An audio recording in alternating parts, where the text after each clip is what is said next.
దుఃఖం పోయి ఏదన్నా వస్తువు కొంటే పక్క బిల్లు రాపిస్తాం.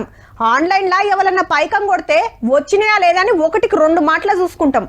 బంకులా పెట్రోల్ కొట్టిస్తే కరెక్ట్గా కొడుతుండా లేదని మీటర్ దిక్కే చూస్తాం.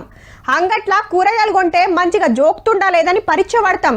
బస్ ఎక్కి టికెట్ కొట్టినాక చిల్లర టికెట్ మీద రాసిస్తే గుర్తు పెట్టుకొని మరి దిగేటప్పుడు అడిగి తీసుకుంటాం.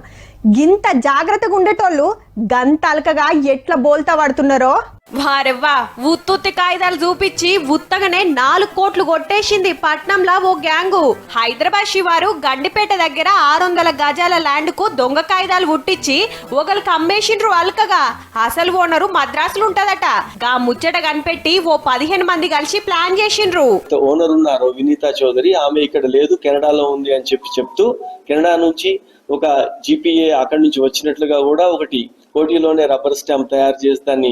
ఓనరు బయట దేశంలో ఉంటది. ల్యాండ్ మీద పవర్ పట్ట నాకే ఇచ్చిందని నమ్మించి దొంగ కాగితాలతోటి మత్పరిచ్చిండ్రు.